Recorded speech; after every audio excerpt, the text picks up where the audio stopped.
Good afternoon students. इसमें हमने last video में पढ़ा था डिटरमिनेंट्स ऑफ डिमांड क्या होता है, उसके मैंने बता दिया था कि डी एक्स इक्वल टू क्या होता है।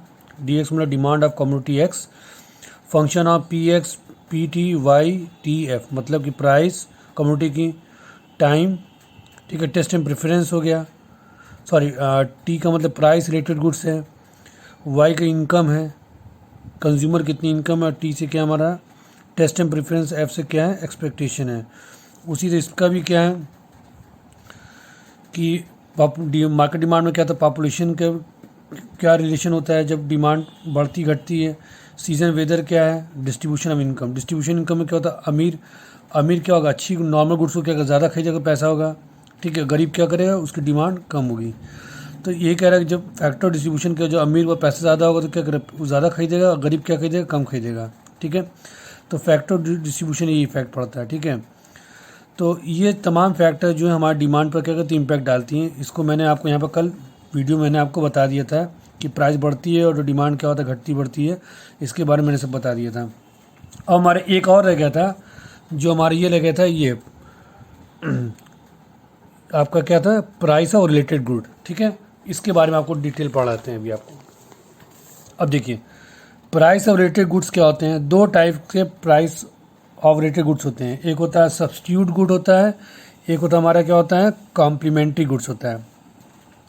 सब्स्टिट्यूट गुड्स क्या होता है, सब्स्टिट्यूट गुड्स को बोलते हैं that goods which can be change alter, मतलब कि वो गुड्स जो हम एक गुड खरीदें, अगर वो चीज़ नहीं तो उसकी जगह दूसरी गुड्स को हम चला लें, ठीक है, जो उसकी जगह उसको हम चेंज कर लें। जैसे अगर हमारे घर में टी है, ठीक है, आज टी नहीं तो चलो कॉफ़ी चला लिए, कॉफ़ी और टी चला लिए, इसको बोलते हैं सब्स्टिट्यूट। सब्स्टिट्यूट उसके बदले में, ठीक है, कोलगेट है तो पेप्सोडेंट चला लिए, ठीक है, पेप्सोडेंट नहीं है तो कोलगेट चला लिए, ठीक है, तो इसको बोलते हैं सब्स्टिट्यूट गुड। कॉम्प्लीमेंट्री गुड्स क्या होता है, that goods run along with time, और we can say that goods link with the another goods. मतलब ये कॉम्प्लीमेंट्री वो गुड्स होते हैं जो टाइम के साथ साथ एक साथ चलते हैं, ठीक है, और वो गुड्स एक दूसरे से लिंक होता है। जैसे मान लीजिए पेन और रिफ़िल, अगर हम सिर्फ पेन ले लें, रिफ़िल ना रहे तो पेन कोई मतलब नहीं रह जाएगा, ठीक है, जिसका उससे लिंक है। कार और पेट्रोल तो एक दूसरे का लिंक है ना, अगर पेट्रोल नहीं रहेगा तो कार से क्या मतलब हो जाएगा, और कार नहीं रहेगी तो पेट्रोल कोई मतलब नहीं रह जाएगा। तो वो गुड्स क्या होते हैं जो एक दूसरे से कनेक्टिविटी होती है, जो एक दूसरे पर डिपेंडेंट होते हैं, इंटरलिंक होते हैं, उसको बोलते हैं कॉम्प्लीमेंट्री गुड्स बोलते हैं। और सब्स्टिट्यूट गुड्स क्या होता है, वो गुड्स जो उसके बदले में दूसरा गुड्स को हम यूज़ कर सकते हैं, तो उसको बोलते हैं सब्स्टिट्यूट गुड्स बोलते हैं। अब दोनों गुड्स को हम लेते हैं कि दोनों गुड्स के अगर हम प्राइस को लेते हैं, ठीक है, तो उसका क्या डिमांड पर असर पड़ेगा, इसके बारे में पढ़ते हैं।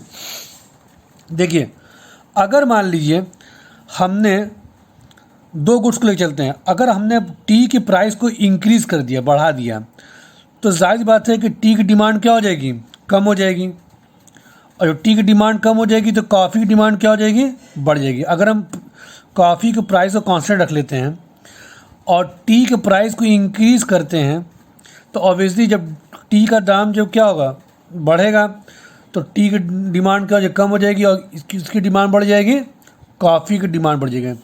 ठीक वाइस वर्सा उसका उल्टा हो जाएगा कि अगर मान ली कॉफ़ी की प्राइस बढ़ती है तो क्या होगा, कॉफ़ी की डिमांड कम हो जाएगी, टी की प्राइस बढ़ जाएगी, और टी का डिमांड बढ़ जाएगी। वही चीज़ में ये हुआ, ठीक है। कॉम्प्लीमेंट्री गुड्स क्या होता है, कॉम्प्लीमेंट्री गुड्स मतलब क्या होता है कि अगर मान लीजिए कि अगर हम पेन का दाम बढ़ा देते हैं, पेन की प्राइस बढ़ा देते हैं, तो ऑब्वियसली पेन की डिमांड क्या हो जाएगी, कम हो जाएगी। तो जब पेन की डिमांड कम हो जाएगी तो रिफ़िल की डिमांड भी क्या हो जाएगी, कम हो जाएगी। क्यों, जब पेन ही नहीं रहेगा तो रिफ़िल किस काम का, वही चीज़ हुआ ना। क्यों, क्योंकि कॉम्प्लीमेंट्री मैंने कुछ बताया था कि क्या होते हैं, एक दूसरे से क्या होते हैं, इंटरलिंक होते हैं। अगर मान लीजिए कार पेट्रोल देख लीजिए, अगर कार का डिमांड बढ़ जाएगा, जैसे हम यहाँ लिखते हैं, देखिए यहाँ पर दोबारा एग्जांपल देते हैं, मान लीजिए कार का प्राइस बढ़ जाता है तो कार का क्या होगा, डिमांड क्या होगी कार की, कार का प्राइस लिख दीजिए, कार का प्राइस यहाँ पर प्राइस ऑफ कार, ठीक है, तो डिमांड क्या हो जाएगी, पेन की डिमांड की डिमांड ऑफ पेन क्या हो जाएगी, हमेशा कम हो जाएगी। तो पेन की डिमांड कम हो जाएगी तो ऑटोमेटिक क्या हो जाएगी, रिफ़िल कर क्या हो जाएगी, रिफ़िल डिमांड भी क्या हो जाएगी, कम हो जाएगी, है कि नहीं। अगर रिफ़िल प्राइस को वही चीज़ उल्टा कर लीजिए कि अगर प्राइस रिफ़िल का प्राइस बढ़ता है तो क्या होगा, तो रिफ़िल की डिमांड कम हो जाएगी, तब क्या हो जाएगा, पेन की डिमांड कम हो जाएगी। वही चीज़ कह रहा है। तो दोनों कैसे एक दूसरे से इंटरलिंक्ड हैं। Is it clear. अब आगे बढ़ते हैं हम लोग पढ़ते हैं डिमांड शेड्यूल क्या होता है। देखिए student, okay student, demand schedule क्या होता है। देखिए डिमांड शेड्यूल की डिफिनीशन दिया हुआ है, ठीक है, बुक में दिया आपके, आप लोग पढ़ लीजिएगा इसको कि डिमांड शेड्यूल क्या होता है। कि एक तरह का क्या होता है ये demand schedule refers to tabular statement. एक टैबुलर स्टेटमेंट होता है जिसमें क्या दिखाता है, वेरियस क्वांटिटी ऑफ कमोडिटी। कई तरह की क्या होते हैं क्वांटिटी दिखाता है, कितने various quantity of commodity, particular एक कमोडिटी की तमाम तरह क्वांटिटी दिखाता है। That consumer is willing two by, जो कंज्यूमर क्या होता है उसकी इच्छा होती है कि उस चीज़ को खरीदे at various level of price, ठीक है, डिफरेंट प्राइस पर क्या करते हैं उस कमोडिटी को खरीदता है during a given period of time, एक पर्टिकुलर टाइम में। तो इसी को बोलते हैं हम लोग डिमांड शेड्यूल, ठीक है। हम दोबारा बता रहे हैं डिमांड शेड्यूल क्या होता है। डिमांड शेड्यूल क्या होता है कि डिमांड शेड्यूल रेफर्स टू एक टैबुलर स्टेटमेंट। अ टैबुलर स्टेटमेंट होता है जो क्या शो करता है, that is showing various quantity of commodity, मतलब एक कमोडिटी की तमाम तरह की क्वांटिटी, मतलब कि हम कई तरह क्वांटिटी खरीद रहे हैं एक कमोडिटी की। That a consumer is willing to buy, क्या कर रहा है कंज्यूमर को क्या करना है, खरीदना चाह रहा है at various level of price. क्या मतलब कि हर प्राइस लेवल पर जितने भी उसकी प्राइस हैं हर लेवल पर कंज्यूमर क्या कर रहा है, वो डिफरेंट क्वांटिटीज़ क्या कर रहा है, कमोडिटी को खरीद रहा है during a given period of time, एक पर्टिकुलर टाइम पर, ठीक है। तो इसी को बोलते हैं हम लोग क्या बोलते हैं, इंडिविजुअल डिमांड। अब देखिए इंडिविजुअल डिमांड क्या होता है स्टूडेंट्स। इंडिविजुअल डिमांड दो टाइप के होते हैं, ठीक है। एक इंडिविजुअल डिमांड होता है, एक मार्केट डिमांड। हमने बता चुका हूँ जब एक पर्टिकुलर कंज्यूमर कोई पर्टिकुलर कमोडिटी को डिफरेंट प्राइस लेवल पर ख़रीदता है एक पर्टिकुलर पीरियड ऑफ टाइम में, उसको हम इंडिविजुअल डिमांड बोलते हैं। जब कोई बहुत सारे कंज्यूमर, ठीक है, डिफरेंट प्राइस लेवल पर पर्टिकुलर कमोडिटी को खरीदते हैं पर्टिकुलर क्वांटिटी में, ठीक है, तो वो क्या कहलाती है, हमारी मार्केट डिमांड कहलाती है। अब सपोज डैट देखिए यहाँ पर कि मान लो कि एक कंज्यूमर ए है, ठीक है। अब ऐसे मान लीजिए ये इंडिविजुअल डिमांड है, ये एक इंडिविजुअल मान लीजिए इसको इंडिविजुअल, और इसको क्या मान लीजिए आप, इसको मान लीजिए आप मार्केट डिमांड, ठीक है। इंडिविजुअल मान लीजिए कि पर्टिकुलर किसी commodity P x price of commodity x की मान लीजिए ₹1 जब होती है तो कितनी क्वांटिटी खरीदता है, वो 4 क्वांटिटी खरीदता है। जब ₹2 हो रहा है 3 खरीद रहा है, ₹3 हो रहा है 2 खरीद रहा है, 4 हो रहा है 1 खरीद रहा है, ठीक है। तो ऐसा क्यों हो रहा है, जब प्राइस क्या हो रही है, प्राइस जब ₹1 सस्ता है ₹1 तो हम 4 खरीदेंगे। जाहिर बात है कि जब मार्केट में कोई चीज़ सस्ती होगी तो ज़्यादा खरीदेंगे। तो स्टूडेंट एक चीज़ हम आपको एक चीज़ और बता दे रहे हैं कि हमेशा याद रख लीजिए कि जब प्राइस और डिमांड का रिलेशन जो होता है, क्या होता है, ऑफ रिलेशन, जो रिलेशन होता है, रिलेशन हमेशा इन्वर्स होता है। क्या होता है, इन्वर्स रिलेशन होता है। अब इन्वर्स का मतलब क्या होता है, इन्वर्स का मतलब ये होता है कि जब कोई चीज़ कमोडिटी की प्राइस बढ़ेगी तो उसकी डिमांड क्या होगी, कम होगी, ठीक है। इसी को इन्वर्स रिलेशन बोलते हैं, ठीक, क्या बोलते हैं, इन्वर्स का मतलब जान, इन्वर्स का एक वर्ड मीनिंग जान लीजिए। इन्वर्स का होता है कि किसी पर्टिकुलर की क्या होता है, जब प्राइस बढ़ेगी, ठीक है, तो क्या होगा, उसकी डिमांड क्या होगी, कम होगी। तो हमेशा प्राइस और डिमांड से रिलेशन करेंगे।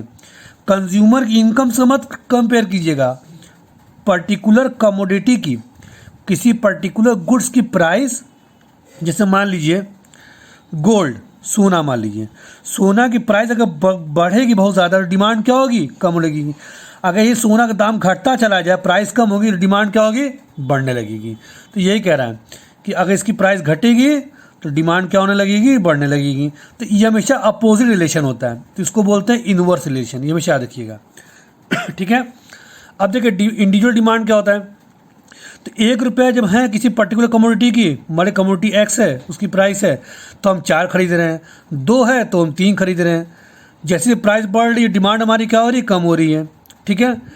अब जब हम मार्केट डिमांड करते हैं तो जाहिर बात है कि जब हम 1 खरीदते, 1 प्राइस होती थी तो सब कंज्यूमर 7 खरीदते थे। जब प्राइस 2 होती थी बहुत से कंज्यूमर कितने करते थे, 5 क्वांटिटी खरीदते थे। मतलब इसमें नंबर ऑफ कंज्यूमर हैं। ठीक है। जब 3 प्राइस होती थी तो 4 खरीदते थे बहुत से कंज्यूमर।